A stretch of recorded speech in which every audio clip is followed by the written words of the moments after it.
तोशा खाना मामला मंजर आम पर लाने वाला। तोशा खाना केस में मंजर आम पर लाने वाले सहाफ़ी इबरार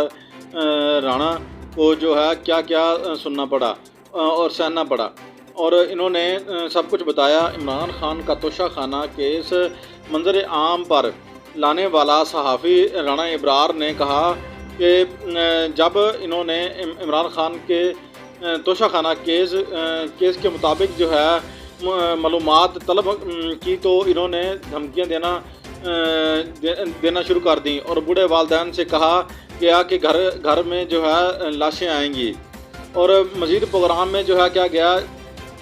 कि सहाफ़ी राणा इबरार साहब ने जो है स्वात में जो है PTI के लोगों ने इन पर हमला किया, और राजनपुर में भी मेरी फैमिली जो है ना इंतकामी कार्रवाइयों पर बर्दाश्त करती रही। और मज़ीद जो है इन्होंने कहा है कि इमरान खान ने तोशा खाना केस से क्या लिया और कितने पैसे जो है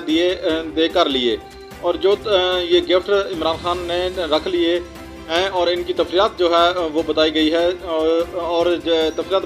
बताने की जो है मुकम्मल मामला जो है वो सामने आ गया है। किशन जो है वो मांगी थी और वो जो है इन्होंने अब तक नहीं मिली, और जो सबूत जो है मांगना ये लेना चाह रहे थे वो इन्होंने अभी तक नहीं दिए। और सहाफ़ी राणा इबरार साहब ने जो है कहा है कि इनकी इतलात के मुताबिक जो है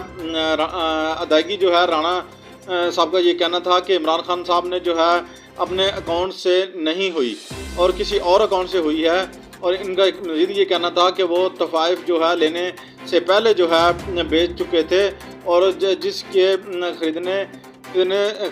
वाले ने जो है इस अकाउंट से पे जो है उससे पहले जो है उसका हो चुका था। तो ये सारी तफसीलात जो है आपको बताई गई है। हमारे चैनल को सब्सक्राइब करें, शेयर करें, लाइक करें। सैयद 65 न्यूज़ जो है आपको हर खबर से बाखबर